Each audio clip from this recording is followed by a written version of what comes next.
Quisiera que fuéramos al libro de Hebreos. Vamos al libro de Hebreos. Vamos a mirar unos versos del capítulo 4, verso 14, hasta el capítulo 5, verso 10. Vaya al libro de Hebreos. Está antes de Santiago. Si empieza por Apocalipsis, pasa Judas, pasa primera, segunda y tercera de Juan, primera y segunda de Pedro. Y entonces pasa Santiago y ahí se va a encontrar con el libro de Hebreos. Hebreos capítulo 4, verso 14 hasta el capítulo 5, verso 10. Nos habla de Jesús, el gran sumo sacerdote, y dice lo siguiente: por tanto, teniendo un gran sumo sacerdote que traspasó los cielos, Jesús el Hijo de Dios, retengamos nuestra profesión. Porque no tenemos un sumo sacerdote que no pueda compadecerse de nuestras debilidades, sino uno que fue tentado en todo, según nuestra semejanza, pero sin pecado. Acerquémonos pues confiadamente al trono de la gracia, para alcanzar misericordia y hallar gracia para el oportuno socorro. Porque todo sumo sacerdote tomado de entre los hombres es constituido a favor de los hombres en lo que a Dios se refiere, para que presente ofrendas y sacrificios por los pecados, para que se muestre paciente con los ignorantes y extraviados, puesto que Él también está rodeado de debilidad, y por causa de ella debe ofrecer por los pecados, tanto por sí mismo como también por el pueblo. Y nadie toma para sí esta honra, sino el que es llamado por Dios, como lo fue Aarón. Así tampoco Cristo se glorificó a sí mismo haciéndose sumo sacerdote, sino el que le dijo: tú eres mi hijo, yo te he engendrado hoy, como también dice en otro lugar: tú eres sacerdote para siempre, según el orden de Melquisedec. Y Cristo, en los días de su carne, ofreciendo ruegos y súplicas con gran clamor y lágrimas al que le podía librar de la muerte, fue oído a causa de su temor reverente. Y aunque era hijo, por lo que padeció, aprendió la obediencia, y habiendo sido perfeccionado, vino a ser autor de eterna salvación para todos los que le obedecen, y fue declarado por Dios sumo sacerdote según el orden de Melquisedec. Señor, te adoramos y te damos gracias. Te damos gracias porque tú eres bueno. Te damos gracias porque tu misericordia es para siempre, porque tu palabra es perfecta que convierte el alma. Te damos gracias porque tu testimonio es fiel, que hace sabio al sencillo.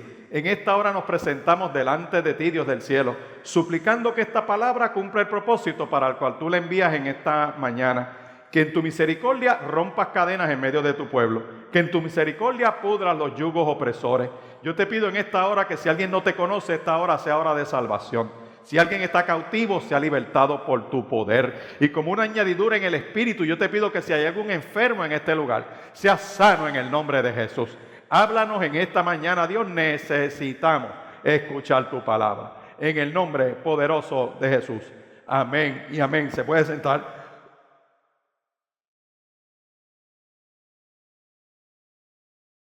Gloria al Señor. Qué bueno. Hemos venido trabajando antes del sermón de 2 domingos atrás, que se hizo una presentación panorámica cara a la decisión del Tribunal Supremo de los Estados Unidos. Veníamos trabajando una serie del libro de Hebreos, porque en Hebreos se nos presenta la supremacía de Cristo.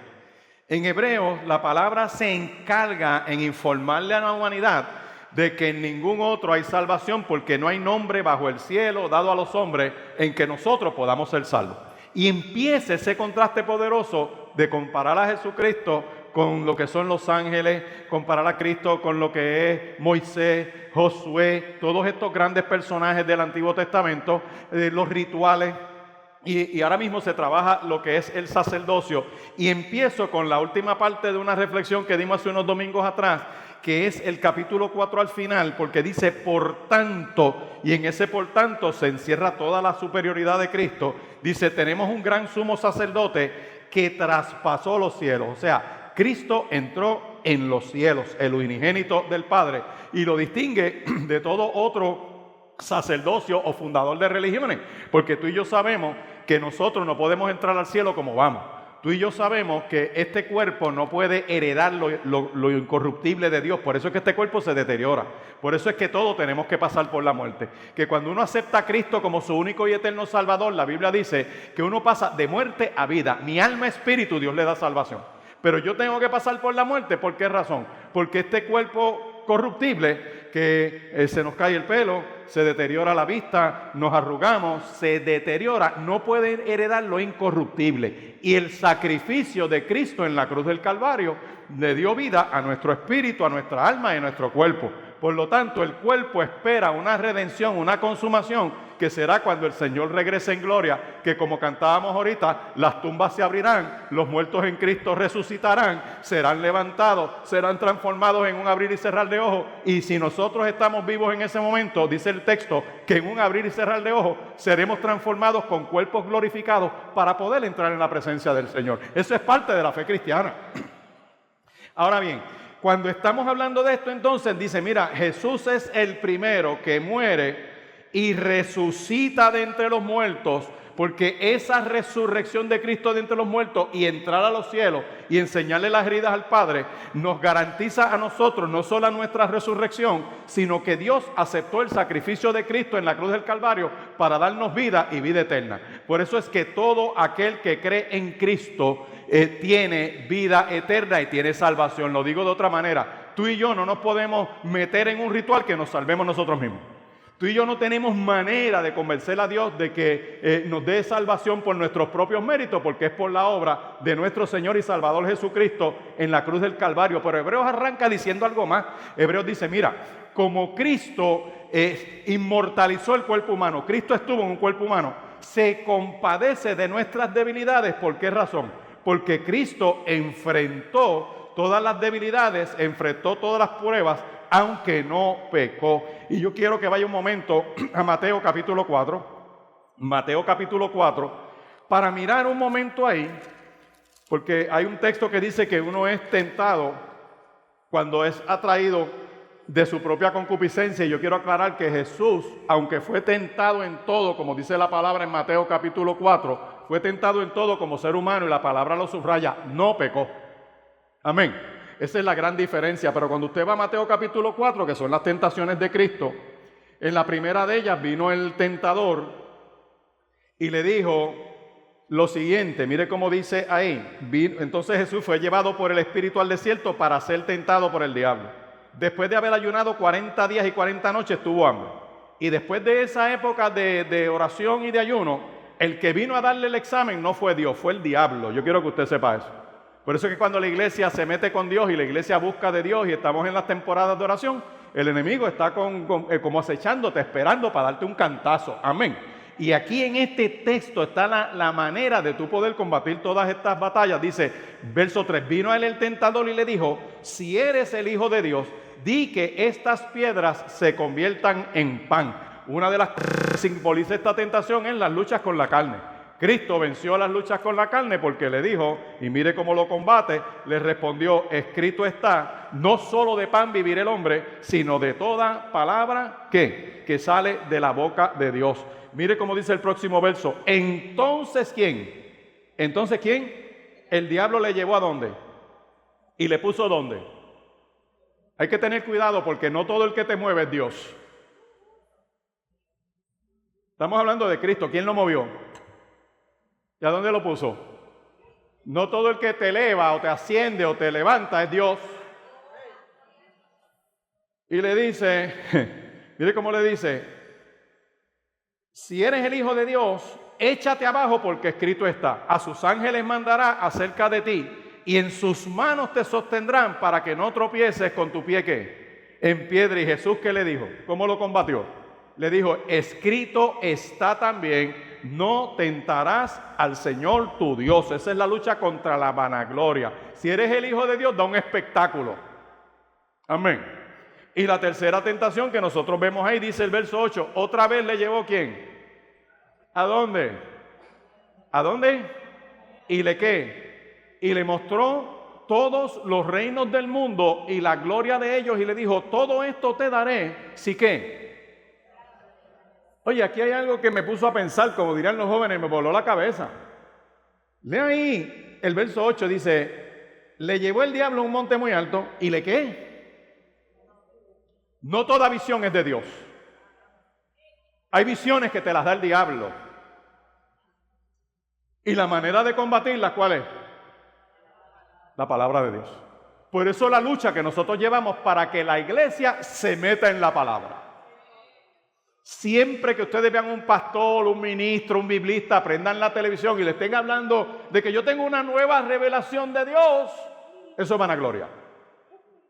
Porque Dios siempre lo ha tenido todo en su palabra. Lo que sucede es que si yo me abro a que el Espíritu de Dios me meta las manos y me dejo guiar, voy a ver lo que nunca he visto. Todo está en el texto. No hay nuevas revelaciones de Dios. Dios lo tiene todo en la palabra. De ahí la importancia que la iglesia se meta en la palabra, porque los que los va a venir a atacar, las ofertas que van a venir, las luchas con la carne que vamos a tener, las combatimos con la palabra. Escrito está. Tengo que obedecer. El obedecer es duro, el obedecer es fuerte, pero el obedecer lo que Dios dice desata esa bendición que me liberta.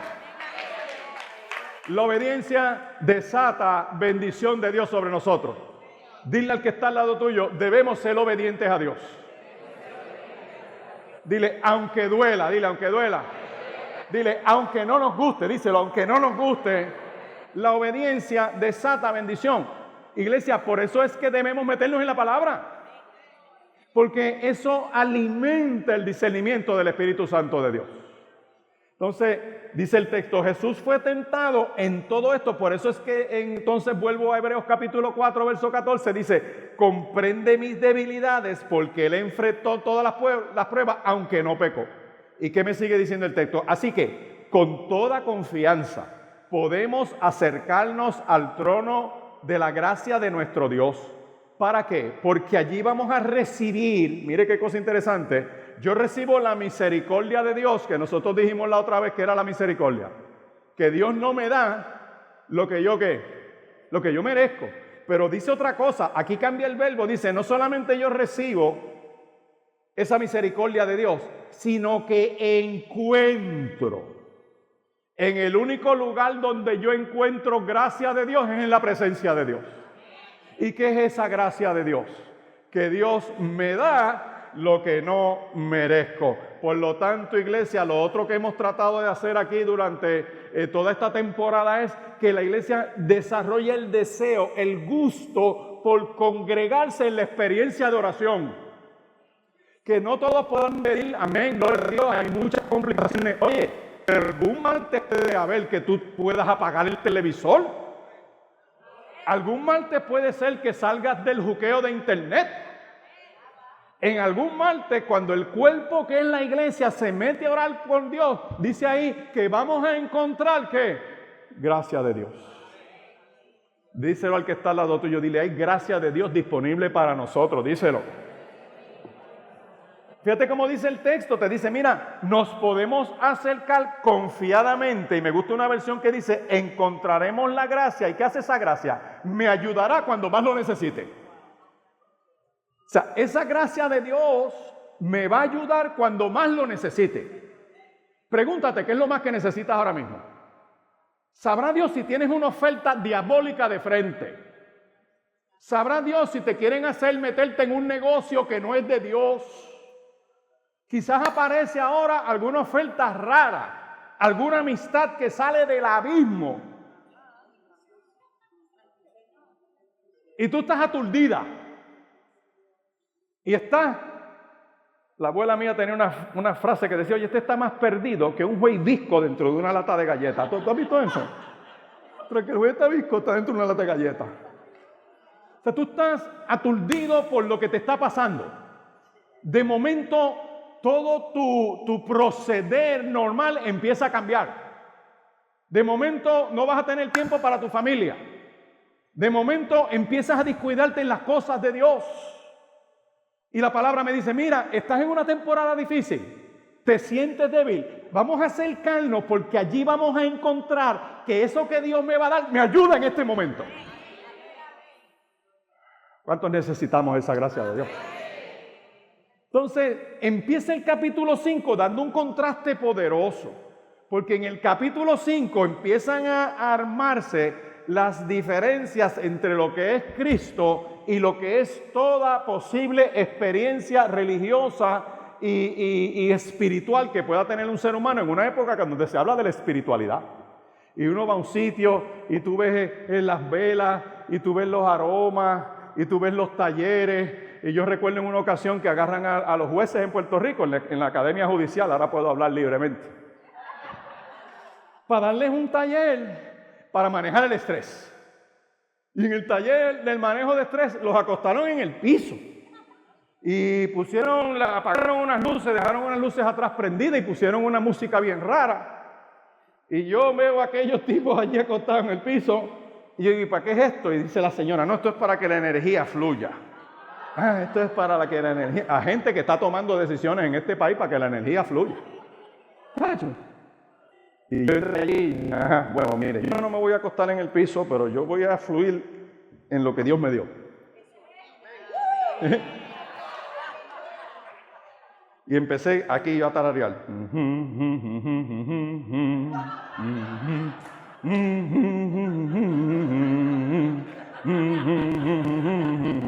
Al campo enemigo yo fui.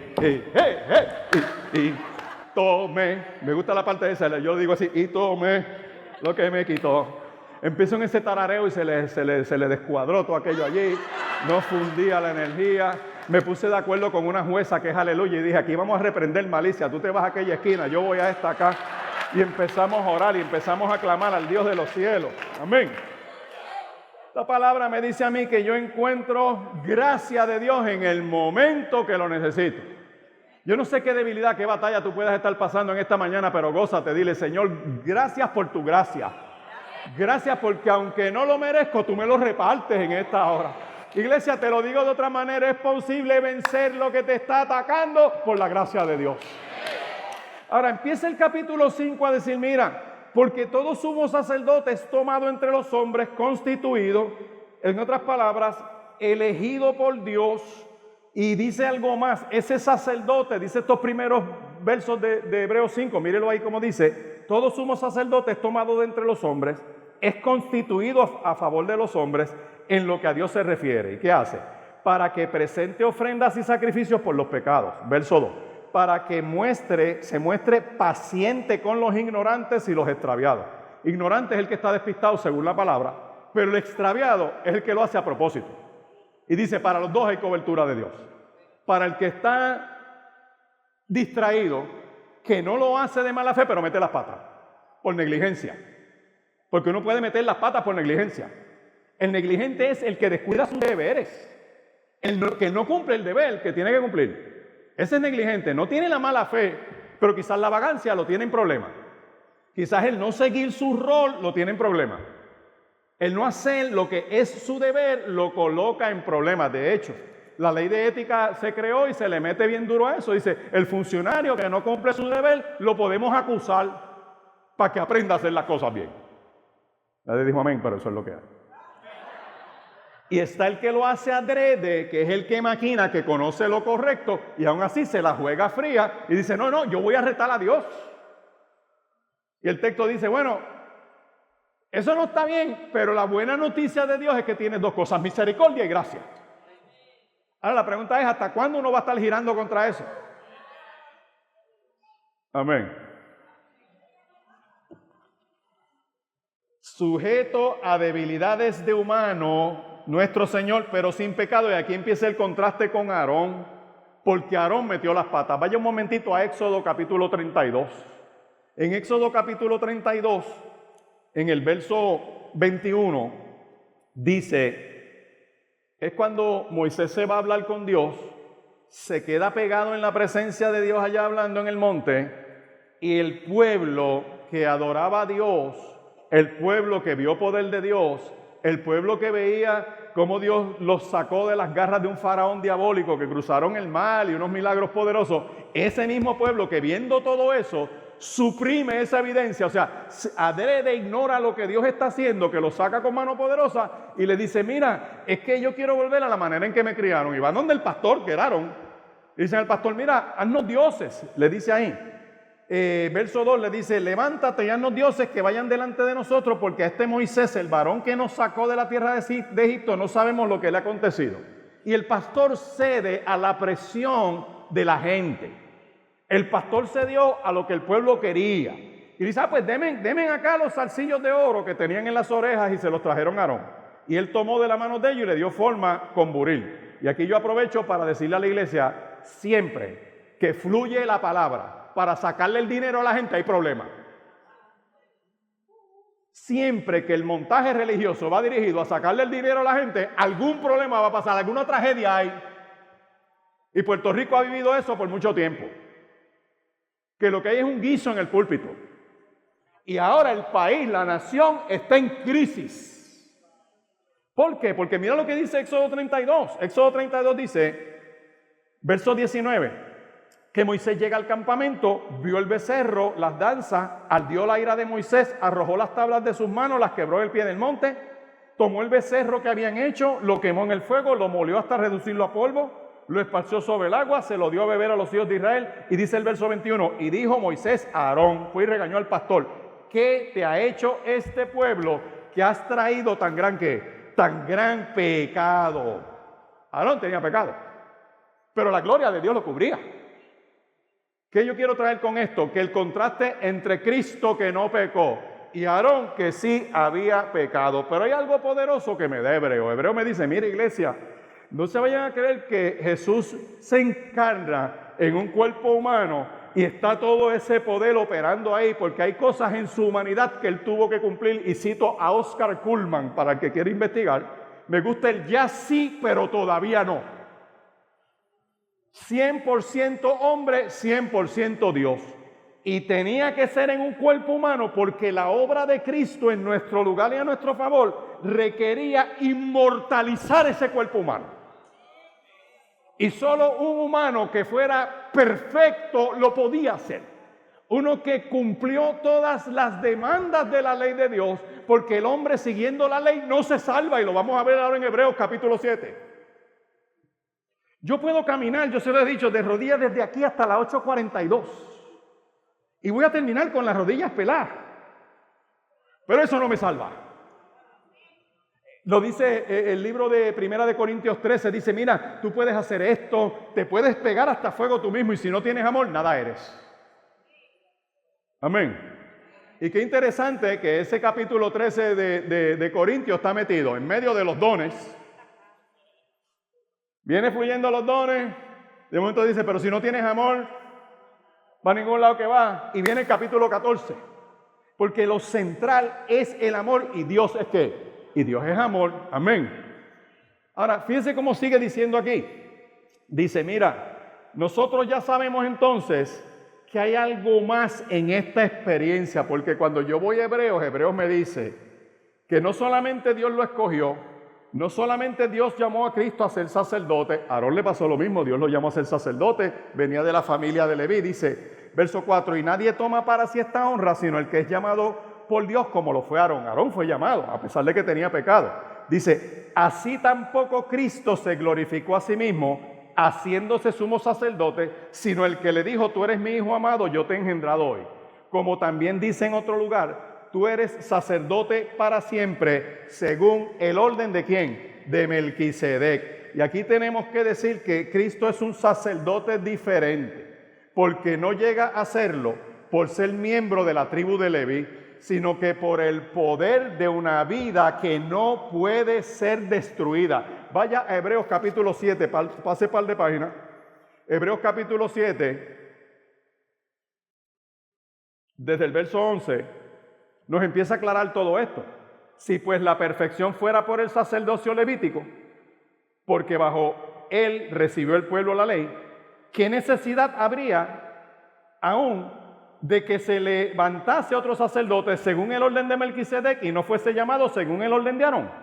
Porque cambiando el sacerdocio es necesario que haya también un cambio de ley. Y aquel de quien se dice esto es de otra tribu, de la cual nadie sirvió al altar. Porque manifiesto es que nuestro Señor vino de la tribu de Judá, de la cual nada habló Moisés, tocante a ¿qué? Tocante al sacerdocio. Y esto es aún más manifiesto si a semejanza de Melquisedec se levanta un sacerdote distinto, no constituido conforme a la ley del mandamiento acerca de la descendencia, sino según el poder de una vida indestructible. En otras palabras, Cristo se constituye sacerdote por el poder de una vida que no puede ser destruida. Me gusta mucho lo que dice el verso 18. Queda pues abrogado el mandamiento anterior a causa de su debilidad e ineficacia. Verso 19, entre paréntesis, pues nada perfeccionó la ley. Y de la introducción de una mejor esperanza por la cual nos acercamos a Dios. Y esto no fue hecho sin juramento, porque los otros ciertamente sin juramento fueron hechos sacerdotes, pero este con el juramento del que le dijo, juró el Señor y no se arrepentirá, tú eres sacerdote para siempre, según el orden de Melquisedec. Por tanto, Jesús es hecho fiador de un mejor pacto. En otras palabras, la obra de Cristo, el verdadero vicario sobre la faz de la tierra.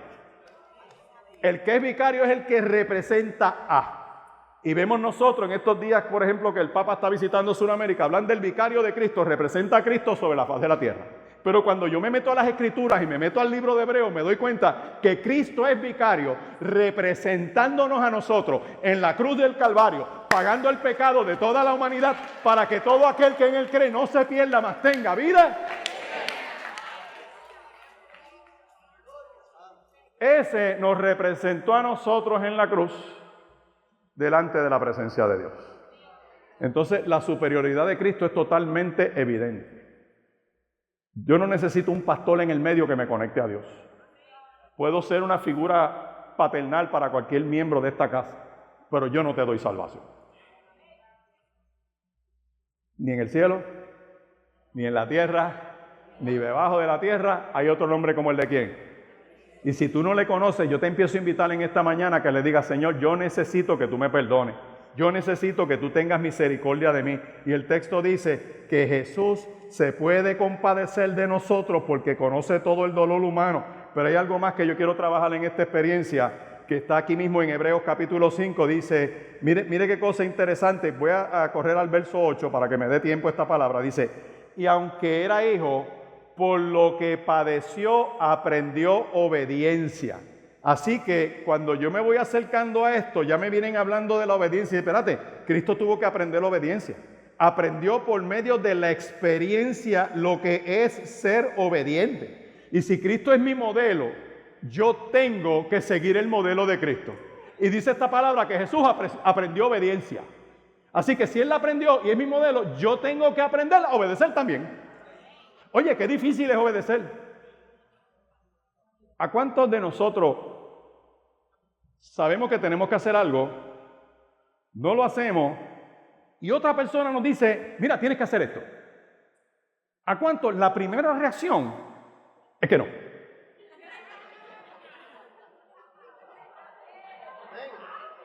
Los demás mienten abusivamente. Obedecer no es fácil. Por eso es que el antiguo requisito del sacerdocio queda anulado, porque los sacerdotes eran débiles e inútiles. Pues la ley nunca perfeccionó nada, pero ahora confiamos en una mejor esperanza por la cual yo me acerco a Dios. Y esa esperanza es Cristo Jesús. Entonces, mire cómo venimos trabajando esto. Vamos a Marcos capítulo 14, porque en Marcos capítulo 14, de hecho, está recogido en todos los evangelios. Es el pasaje donde Jesús, Marcos 14, verso 32, mire qué clase de batalla, es la oración de Getsemaní. Dice, vinieron pues a un lugar que se llama Getsemaní, y dijo a sus discípulos, sentaos aquí, entre tanto que yo oro. Qué interesante, Cristo necesitaba orar. Yo espero que nosotros también. Y tomó consigo a Pedro, a Jacobo y a Juan y comenzó a entristecerse y a angustiarse, porque no todas las oraciones son de gozo y de alegría. Hay una batalla de tristeza y de angustia. Y les dijo, mi alma está muy ¿qué? Sí puede estar triste un corazón que tiene a Cristo. Sí puede estar triste un corazón que tiene a Dios. Lloro con gozo, alabo a mi Cristo. Sí puede estar triste un corazón que tiene a Cristo. ¿Cuántos cantaron ese corito mal? Sigue diciendo aquí, verso 35. Yéndose un poco delante, se postró en tierra y oró que si fuese posible pasara de él aquella hora. Y decía, Abba, Padre, todas las cosas son posibles para ti. Aparta de mí esta copa, mas no lo que yo quiero, sino lo de qué, sino lo que tú. Esa es la clave.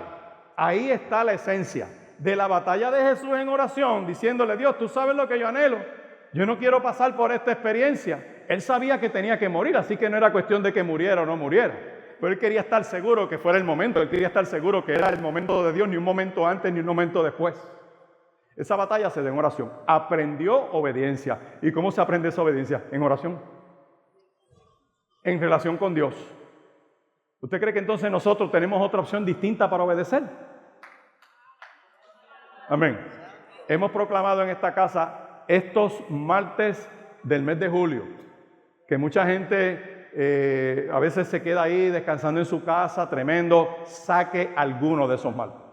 Usted va a venir a esta casa, usted se va a meter en esta batalla de oración. Tú le vas a decir, Señor, tú sabes que yo estoy en medio de esta lucha, tú sabes que yo estoy en medio de estas decisiones. Señor, tú sabes que yo estoy en medio de estas contiendas o quizás estoy en medio de estas confusiones. Sea lo que sea, esta palabra te dice a ti que en ese apoyo entre los hermanos, de orar los unos por los otros, va a fluir la fortaleza que necesitamos para aprender obediencia. Necesitamos aprender obediencia. Amén. Así que él la aprendió por medio de la experiencia y aprendió lo que es ser obediente. Y si Cristo aprendió a ser obediente, nosotros también lo podemos aprender. De otra manera dice, aunque era hijo de Dios, Jesús aprendió la obediencia por las cosas que sufrió. Puede ser que la crisis que estás pasando, puede ser que la temporada difícil que puedas estar pasando es que necesitemos aprender algo. Nada ocurre por casualidad. Hay algún propósito. Puede ser que llevas una temporada sin trabajo. Pues a mí, gloria a Dios, llevo una temporada sin trabajo, pero yo sé que siempre Dios me tiene pan en mi casa. Hay gente en esta casa que está sin empleo hace mucho tiempo y Dios siempre les da pan de alguna manera. Pero en ese proceso hay que decirle, Señor, ¿qué tengo que aprender? Y otro que tenemos pan en la mesa, también hay algo que Dios nos quiere enseñar. Porque el proceso de obediencia es en base a la vivencia que estamos teniendo. Y tú le vas a decir en el día de hoy, Señor, necesito que me fortalezca, que tu gracia me dé la fortaleza para ser obediente para la gloria de tu nombre.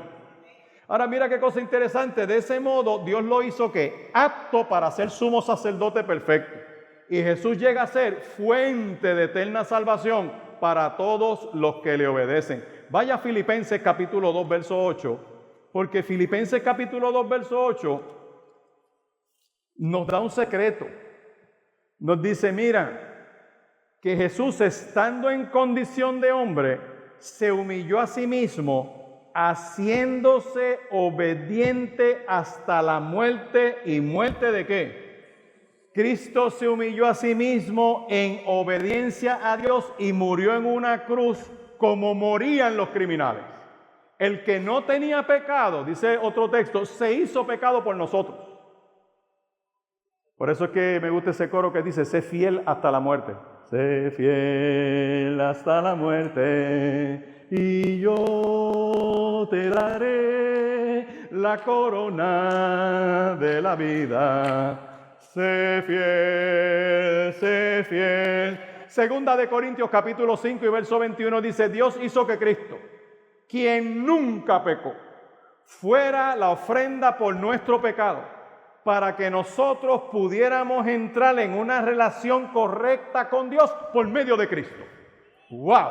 Eso está en otra versión, ¿verdad? Así es como lo copié. Dios hizo que Cristo, quien nunca pecó, fuera la ofrenda por nuestro pecado, para que nosotros pudiéramos estar en una relación correcta con Dios por medio de Cristo. Si tú no has aceptado a Jesucristo como tu único y eterno Salvador, esta es mañana de reconciliación, donde tú le dices, Señor, yo necesito el perdón de mis pecados. Yo necesito en esta hora que tú seas propicio a mí. En Filipenses capítulo 2 y verso 9, Filipenses 2:9 dice, por lo tanto, Dios lo elevó al lugar de máximo honor y le dio un nombre que está por encima de los demás nombres, para que en el nombre de Jesús se doble toda rodilla en el cielo y en la tierra y debajo de la tierra, y toda lengua confiese que Jesucristo es el Señor, para gloria de Dios Padre.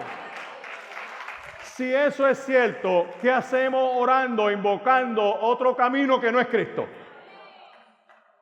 Si eso es verdad, ¿qué yo tengo que estar haciendo, metiéndome en rituales que no me llevan a ningún sitio?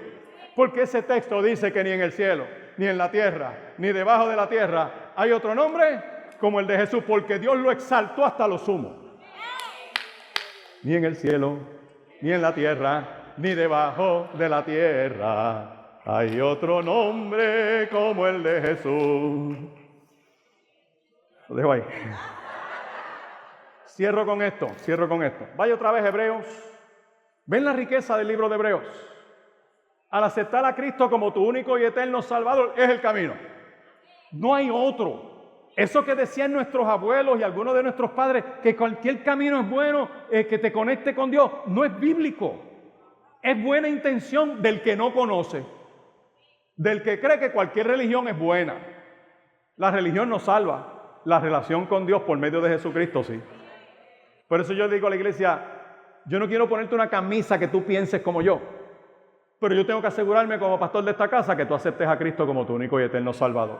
Porque una vez tú te agarras de Cristo y tienes salvación, el Espíritu Santo empieza a darte y a darte y a darte y a darte para que tú sigas creciendo para la gloria de su nombre.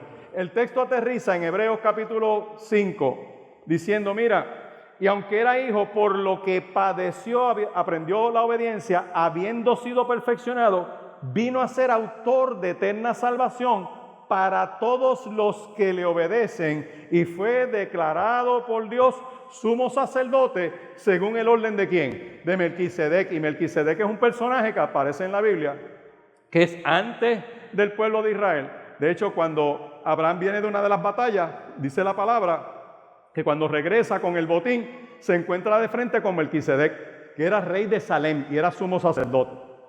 Y dice que Abraham le diezma. ¡Wow! No estaba la ley del diezmo, pero le diezmó. Porque el diezmo ha sido parte de la relación del ser humano con Dios, con y sin ley. Y hay gente que le molesta el diezmo. Y ha surgido una doctrina por ahí de gente que dice que no tienen que diezmar. Yo no voy a entrar en eso, si usted va a diezmar o no. Yo te quiero decir que el diezmo es antes de la ley, durante la ley y después de la ley. Y que hay gente que está diezmando y ofrendando y no van a entrar al cielo, al reino de los cielos, porque el reino de los cielos no se compra con dinero. Óyeme, pero también dice la Biblia que el que teniendo y no lo hace, el maceta y el tacaño tampoco entra. Y en ese balance que el Espíritu Santo te meta las manos. Amén. Melquisedec, Abraham le diezmó, le dijo, toma, y le dan diezmo. Y toman esa figura porque nadie sabe de dónde sale Melquisedec y desaparece en ese mismo texto porque no se menciona hasta el libro de Hebreos que trabaja ese orden sacerdotal que no viene de la familia de Leví. Porque dice, en la familia de Leví le diezmó a Melquisedec en los lomos de Abraham. Amén. Y la palabra toma eso y dice, mira, Cristo parecido a, o sea, Melquisedec es prototipo de Cristo en cuanto a sacerdocio y en cuanto a reinado. Lo que pasa es que el reinado de Melquisedec es de un Jerusalén que desaparece y que tiene problemas. Este es de la celestial. El sacerdocio de este es un sacerdocio pasajero porque este no entró a los cielos presentándose al Padre pagando el pecado de la humanidad. Cristo pagó el pecado de la humanidad. La superioridad de Cristo sobre Melquisedec es poderosa. ¿Qué implica esto? Dos cosas finales. Hebreos me dice, mira, tienes dos garantías poderosas. Ya tú sabes que el sacerdocio de Cristo es suficiente, que el carácter de Cristo como sacerdote, distinto a los sacerdotes terrenales que tienen sus debilidades, Cristo es justo, Cristo es santo, Cristo es inocente, Cristo es fiel, Cristo es misericordioso, hay acceso, es glorioso, es inmutable, no cambia, es perfecto. Y cierra el texto diciendo, su poder sobre la persona de Satanás. Vaya a Hebreos capítulo 2, verso 14, por si alguien tiene alguna lucha con el diablo y ve demonios detrás de las cortinas de su casa, Dice Hebreos 2:14, así que por cuanto los hijos participaron de carne y sangre, Él también participó de lo mismo, escuche bien, para destruir por medio de la muerte al que tenía el imperio de la muerte, esto es, al diablo. Dicen todos los teólogos que no todos, muchos corrientes de pensamiento que comentan esto, dice, Cristo tenía que pasar por la muerte porque el ser humano iba a pasar por la muerte. Pero venció sobre la muerte porque la muerte no es un amigo. El engaño y el montaje publicitario de ver los cementerios bonitos, bien recortados, los planes de mira, si te vas a morir, llénate este formulario, tienes la caja sellada, la caja abierta. Yo no sé porque ninguno es antigusano, pero bueno, todo ese montaje como que te hace creer que la muerte es buena, la muerte es un enemigo. La Biblia dice que la muerte es un enemigo, que fue vencida por Cristo en la cruz del Calvario y que será vencida en el lago de fuego y azufre. Eso es lo que dice esa escritura. Y dice la palabra que Cristo venció la muerte. Así que el diablo no te puede asustar. Pero hay algo más poderoso en adición a eso, o tan poderoso como eso, que es en Hebreos capítulo 4 y verso 15. En Hebreos capítulo 4 y verso 15 dice, por tanto, no tenemos un sacerdote que no pueda compadecerse de nuestras debilidades, sino uno que fue tentado en todo, según nuestra semejanza, pero sin pecado.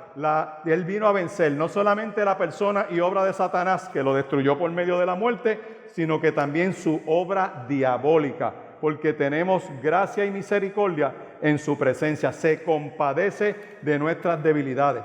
¿Habrá alguien en esta mañana que dice, yo necesito confesar y aceptar a Jesucristo como mi único y eterno Salvador por primera vez en mi vida? Si hay esa persona en este lugar que dice, yo necesito reconciliarme con Dios, yo te invito en esta hora que tú digas, yo me entrego a Jesús. Lo recibo como mi único y eterno Salvador. La oración que hace cualquier persona que dice, yo reconozco mi pecado, reconozco que he estado distanciado de Dios, pero reconozco también que el perdón de Dios está disponible para mí y que yo no me puedo salvar así mismo. Y como no me puedo salvar a sí mismo, yo acepto a Jesucristo como mi único y eterno Salvador y le digo, Señor, reconozco que soy un pecador, pero también reconozco que tu perdón está disponible para mí. Te doy gracias por tu sangre preciosa derramada en la cruz del Calvario. Y la Biblia dice que si tú le crees eso a Dios, que si confesares en tu corazón que Jesús es el Señor, y creyeres en tu corazón que Jesús es el Señor, y confesares con tu boca que es tu Salvador, tú tienes la salvación. Amén. Ahora la persona que dice, Señor Jesús, yo te acepto como mi Salvador. Esa vida, por favor, antes de donde está, yo tengo usted. Ahora esa son, Señor Jesús, me lindo. Y pido que una vez levantes así, que estar para hacer oración, porque es pública. Y en tu boca y creer en tu corazón, donde puedo aceptar. Porque con el corazón se cree la justicia. Pero con la boca se confiesa a salvación. Y yo me por favor, levántate. Habrá alguien más que dice, yo acepto a Cristo como mi Salvador. Díselo, Señor, me reconcilio contigo. Habrá alguien más que dice, esta es mi mañana, yo le creo a Dios. Lo recibo como mi único y eterno Salvador. Si hay esa persona, levántate en el nombre de Jesús y ven, dile, yo necesito ese perdón de Dios. Eso es. ¿Habrá alguien más? ¿Habrá alguien más? Señor Jesús, me entrego a ti, me entrego totalmente a ti. Si hay esa persona, dígale, necesito ese perdón tuyo. Lo recibo en esta mañana. Qué bueno, Dios te bendiga, varón. Qué bendición. ¿Habrá alguien más? Señor Jesús, me entrego a ti. ¿Habrá alguien más? Qué bueno. Qué bendición. Vamos a orar, iglesia, vamos a orar. Vamos a darle gracias al Señor por esta experiencia que vemos en esta mañana de dos hombres que se reconcilian con Dios. Que escuchando esa palabra y esa oración dicen, reconozco que necesito salvación y acepto a Jesús como mi único y eterno Salvador. Incline su rostro, vamos a orar. Si alguno de ustedes no lo ha hecho públicamente, hágalo. Es una relación entre tú y Dios. Dios te convocó en esta mañana. Nadie tiene excusa. Después de esta palabra, nadie tiene excusa, porque en ningún otro hay salvación. Ni en el cielo, ni en la tierra, ni debajo de la tierra. Señor, te damos gracias. Gracias porque tú eres bueno, tu misericordia es para siempre. por esta bendición de ver cómo personas responden al llamado que tú haces, que públicamente te reciben como tu único y eterno Salvador. Yo te doy gloria a Dios por ellos, Señor, porque confiesan públicamente que te reciben como Salvador. Yo te pido en esta hora, Dios del cielo, que escribas sus nombres en el libro de la vida y que Dios de gloria y de poder los llenes de tu Espíritu Santo para que puedan vivir y obedecer tu soberana voluntad. Reclamo mente de Cristo en ambos. Te pido corazón nuevo en cada uno de ellos. Te pido que en tu misericordia los visites y los guardes de manera especial, rompas cadenas y ataduras, todo aquello que le quiere impedir tu obra en sus vidas. Mira sus hogares y sus familias. Yo te pido que tú los bendigas también de manera poderosa y que tu Espíritu Santo les fortalezca para vivir una vida de agradecimiento y andar como es digno de ti. Señor, gracias porque tu sangre preciosa los limpió de todo pecado. En el nombre poderoso de Jesús. Amén, amén y amén. Gloria al Señor.